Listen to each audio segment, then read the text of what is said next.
Bouaké, lancement du nouvel abonnement des contribuables.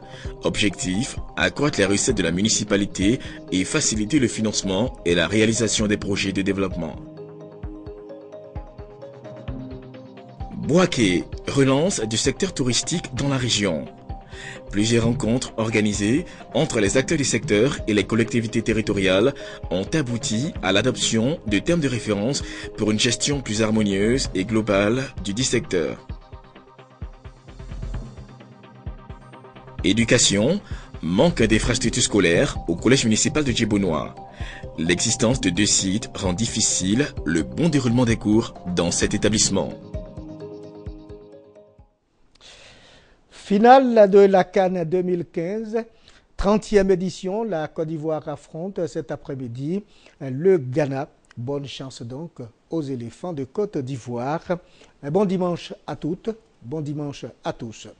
La mairie de Bouaké veut se donner les moyens pour accroître les recettes municipales. Le nouvel abonnement des contribuables a été lancé et présenté aux commerçants, opérateurs économiques et collecteurs municipaux. En Côte d'Ivoire, les budgets des communes sont essentiellement constitués de taxes municipales. C'est avec ces recettes que les travaux du développement local sont réalisés par les municipalités. Cependant, le recouvrement de ces taxes pose problème sur le terrain.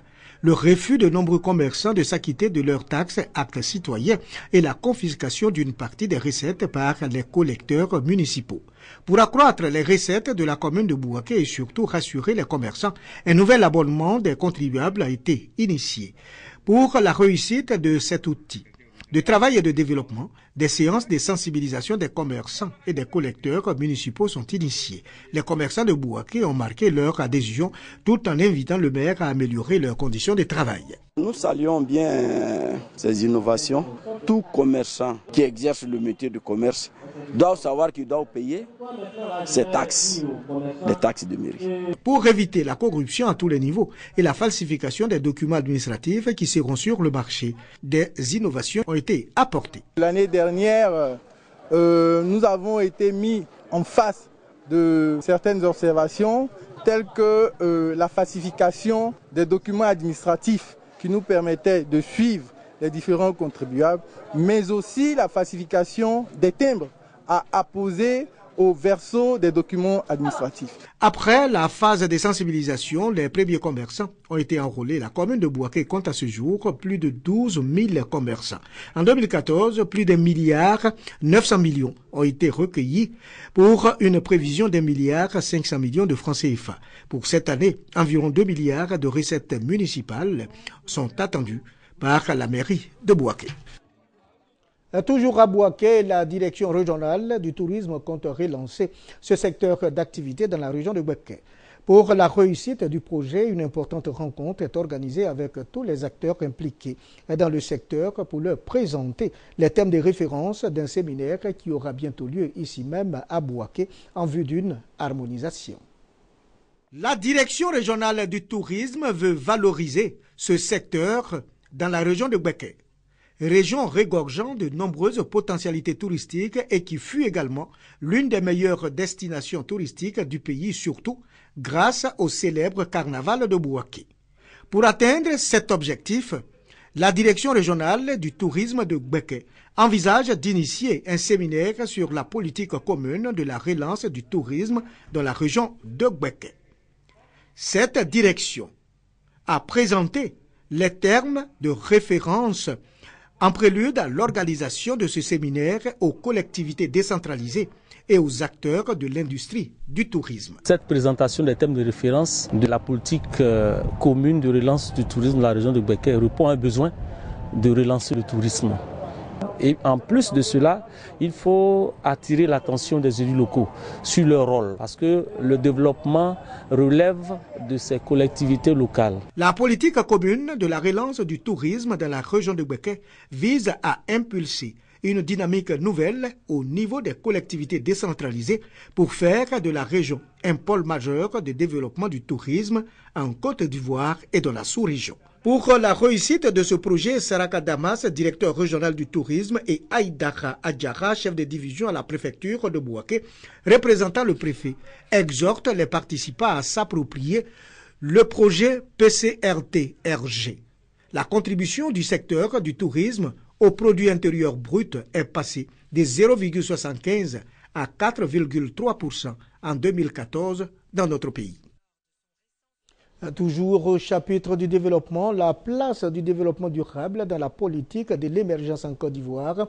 C'est autour de ce thème que le préfet du département de la Bagoué, préfet de Kouto, a échangé avec toutes les couches socio-professionnelles de la région de la Bagoué. Le préfet compte impliquer toutes les populations dans l'élan de développement de la Côte d'Ivoire. Les précisions avec Kader Sogodogo. Le préfet du département de Kouto, Kwame Bikalo Clément, a initié un séminaire de formation sur le développement durable à l'intention des membres du corps préfectoral, des élus, des directeurs régionaux et départementaux et des leaders d'opinion de la région de la Bagoué. Au dit de l'intervenant, il apparaît que le développement durable en constitue un axe majeur. Aussi, était-il important de familiariser ses collaborateurs et administrés avec cette notion. L'administrateur a défini le développement durable comme un mode de développement qui a pour but de produire des richesses tout en veillant à réduire les inégalités sans pour autant dégrader l'environnement. Il repose sur 3 piliers qui doivent être en équilibre: le social, l'économie et l'environnement. Parlant du cas spécifique de notre pays, l'exposant s'est réjoui qu'à travers le plan national de développement PND 2012-2015, le gouvernement ait clairement affiché la volonté d'impulser le développement autour de ces 3 piliers à travers des objectifs tels que assurer une meilleure répartition des richesses, raffermir la cohésion sociale, contribuer aux échanges internationaux de produits manufacturés, rendre participative et transparente la gestion du secteur de l'environnement et du développement durable. Les participants ont estimé avoir tiré d'importants enseignements de cette rencontre qu'ils comptent mettre au service de leur population. La station de traitement d'eau de la LOCA rénovée grâce à l'appui financier de l'Union européenne et de la Banque mondiale est à hauteur de 5 milliards de francs. La capacité de cette station de traitement d'eau a augmenté de 7000 m3 jour, ce qui donne un excédent de 2000 m3 par jour. La station ainsi rénovée a été mise en service le 27 novembre 2013 lors de la visite d'État du président de la République, son Excellence Alassane Ouattara. Située à Anguaya-Okro, à 13 km de Bouaké sur l'axe Bouaké-Béoumi, l'usine de production d'eau potable de la LOCA alimente les localités de Botro, Landjibonou, Sakassou, Djebodoua, Brobo, Bouaké et très bientôt Béoumi. Anciennement, cette usine de traitement d'eau avait une capacité de 900 m3 heure, occasionnant un déficit de 5000 m3 par jour, d'où un manque d'eau potable dans de nombreux ménages. Face à cette triste réalité, le gouvernement ivoirien a réalisé des travaux à hauteur de 5 milliards de francs CFA grâce à l'appui financier de l'Union européenne et de la Banque mondiale. Ce soutien a résolu définitivement les problèmes d'eau dans la capitale de la région de Bouaké. En effet, Bouaké consomme au moins 4000 m3 par jour. Ces travaux ont permis d'augmenter de 7000 m3 jour la capacité de cette station de traitement d'eau, ce qui donne un excédent de 2000 m3 par jour. La station de traitement d'eau de la LOCA rénovée a été mise en service le 27 novembre 2013 par le président de la République, Alassane Ouattara, lors de sa visite d'État dans le Bouaké. Une visite qui a aussi permis à 12 000 ménages d'avoir accès à l'eau potable grâce aux abonnements subventionnés. En tournant la vanne de la station de traitement d'eau, ce sont les conditions de vie des populations de Bouaké et sa région que le président venait ainsi d'améliorer, l'eau potable étant disponible dans les robinets. La visite du président Alassane Ouattara a changé beaucoup de choses dans notre commune. L'installation de l'eau dans tous les ménages, c'est grâce à lui encore. Donc, un immense merci. Vous direz au président qu'en tout cas la population est vraiment contente. Plus d'un an après la réalisation des travaux, tout fonctionne bien avec le suivi d'un plan de maintenance. Un plan annuel de réhabilitation et de maintenance prévu par la SODECI en accord avec l'ONEP nous avons la réhabilitation entière en fait, de l'ancienne salle de reprise qui se ferait afin de donner encore plus de marge et plus aussi d'assurance aussi au niveau de l'usine pour qu'on ait des pompes secours qui soient en état de réagir dès qu'on a des perturbations sur les nouvelles installations qui ont été effectuées. Merci au président de la République qui ne cesse en fait d'œuvrer vraiment dans le sens en fait du mieux-être de la population. À titre de rappel, la station de traitement d'eau a bénéficié de renforcement des installations électriques. Une ligne de moyenne tension de plus de 23 km alimente directement la Loka à partir d'un poste source depuis Bouaké. Des caméras numériques haute définition sont installées pour optimiser la sécurité des installations techniques. Direction Yamoussoukro, la France équipe l'Institut national polytechnique Félix Houphouët-Boigny de Yamoussoukro. Ce pays ami vient de faire un don de matériel technique et didactique, ce don d'un montant de 930 millions de francs inscrits dans le cadre du contrat de désendettement et de développement. Il permettra à l'Institut national polytechnique Félix Houphouët-Boigny de maintenir sa place d'élite dans la formation sous-régionale. Le reportage de Kader Sogodogo. Les relations entre la France et la Côte d'Ivoire sont au beau fixe. Ce pays ami soutient la Côte d'Ivoire dans tous les domaines en vue d'assurer sa relance. Pour ce faire, le contrat de désendettement et de développement, ce 2D, est initié en 2012. Dans son volet éducation-formation, une enveloppe de 21 milliards de francs CFA est consacrée à la réhabilitation des universités et grandes écoles publiques, avec la palme d'or à l'Institut national polytechnique Houphouët-Boigny de Yamoussoukro qui bénéficie de 14 milliards. Ce financement va permettre à cette institution de retrouver son lustre d'antan et même mieux.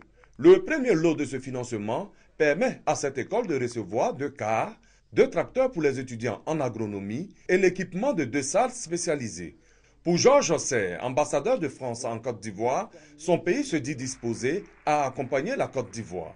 Cette cérémonie traduit en effet concrètement notre volonté, exprimée ensemble, d'apporter dans le cadre du C2D, du contrat de désendettement et de développement, une contribution décisive à la relance de votre Institut national polytechnique. Le ministre ivoirien de l'enseignement supérieur et de la recherche scientifique, Nyamia Kona, a au nom du gouvernement ivoirien salué ce geste de la France. Ce soutien de la France dénote une prise de conscience de l'urgence de moderniser nos systèmes éducatifs et de formation afin d'améliorer leurs performances et de lutter efficacement contre le chômage des jeunes. Je voudrais le rassurer de mon engagement personnel à tout mettre en œuvre pour la rénovation de l'enseignement supérieur ivoirien. Dans ce partenariat avec la France, l'Institut national polytechnique Houphouët-Boigny de Yamoussoukro sera entièrement réhabilité et sera également accompagné dans la réforme de son statut et sa gouvernance. Restons encore à l'école pour signaler que les rentrées des classes sont difficiles pour les écoles et surtout pour les élèves du collège municipal de Djebonois prévu pour accueillir 400 apprenants. Cet établissement compte plus de 1000 élèves en cette année scolaire 2014-2015. Le manque d'infrastructures fait que les élèves du collège sont dispersés sur 2 sites avec des désagréments causés aux élèves et au corps enseignant. Regardez tout simplement. Construit en 2001 pour accueillir environ 400 apprenants, le collège municipal de Djebonois, département de Bouaké, est loin de satisfaire les élèves de cette localité. Seulement 8 salles de classe, dont 4 inachevées, pour les 1182 élèves enregistrés en cette année scolaire 2014-2015. Ces élèves ont été répartis en 19 salles pédagogiques pour 8 salles disponibles. Pour sauver l'année scolaire, 3 rentrées de classe ont été observées. Le temps pour les responsables du collège de solliciter les services d'un collège privé. Les 3e et les 4e sont donc restés sur le site du collège municipal de Djebonois. Ils ont effectué leur rentrée donc le 15 septembre. C'est le 13 octobre que les 5e ont pu faire leur rentrée.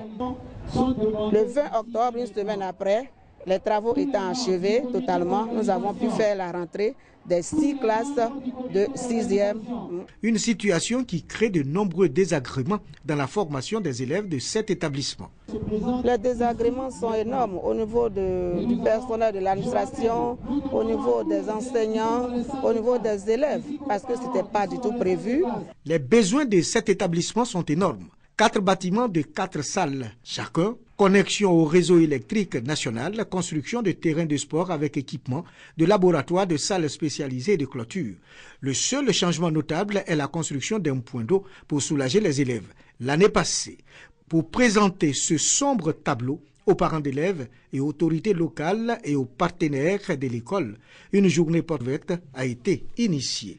Le souhait des parents d'élèves est qu'il y ait des bâtiments avant la fin de l'année pour qu'à la rentrée 2015-2016, nos enfants puissent avoir de bons bâtiments. Vous voyez des enfants de 6e et 5e qui marchent sur le goudron et puis aller au collège, vraiment, c'est dur. À l'occasion du budget modificatif, on aura toute la latitude de voir ce que humainement le conseil pourrait apporter comme soutien. Cependant, ces nombreuses difficultés n'affectent en rien les résultats scolaires des élèves. En attendant les promesses de construction des infrastructures, les élèves et le personnel du collège municipal continuent de souffrir. Si rien n'est fait pour trouver une solution définitive à cette situation, avec les nouveaux affectés de 6e, la rentrée scolaire 2015-2016 s'annonce difficile. Search for Common Ground est une organisation non gouvernementale internationale qui a pour mission la gestion des conflits par la voie pacifique. Elle a initié un programme pour la promotion de la culture et de la paix en milieu scolaire en Côte d'Ivoire. Les écoliers du groupe scolaire Walebo du quartier Beaufort de Bouaké viennent d'être formés. Objectif de cette action, sensibiliser les élèves, les enseignants et les parents d'élèves à la tolérance et à la non-violence. Selon une étude de l'ONG internationale Search for Common Ground, le syndicalisme est un vecteur important de la propagation de la haine et de la violence, donnant ainsi à l'école un rôle indéniable dans la diffusion de la violence. Face à cette situation, Search for Common Ground, avec le soutien de l'UNICEF, veut transformer le rôle des auteurs de ces conflits en contribution significative dans la construction d'une paix durable. Cette structure initie dans les établissements scolaires des activités socio-sportives à cet effet. C'est un pan de son programme promouvoir une culture de la paix en milieu scolaire en Côte d'Ivoire. Le groupe scolaire Walebo du quartier Beaufort de Bouaké vient de bénéficier de cette riche expérience. Objectif de l'action, sensibiliser les élèves, les enseignants et parents d'élèves à la tolérance et à la non-violence. Dans la réduction des conflits en milieu scolaire, nous utilisons comme outil ce genre d'événements afin de prôner les valeurs de la paix.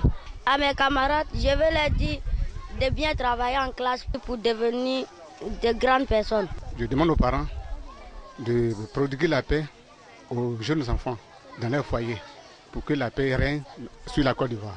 Search for Common Ground est une organisation non gouvernementale internationale qui a pour mission la gestion des conflits par la voie pacifique en privilégiant la recherche de solutions par la coopération. Elle est en activité dans 30 pays du monde. L'événement, c'est la CAN 2015. La finale se joue ce soir entre la Côte d'Ivoire et le Ghana. Bonne chance donc aux Ivoiriens de Côte d'Ivoire. Et c'est la fin de cette édition. Merci de nous avoir suivis. À très bientôt.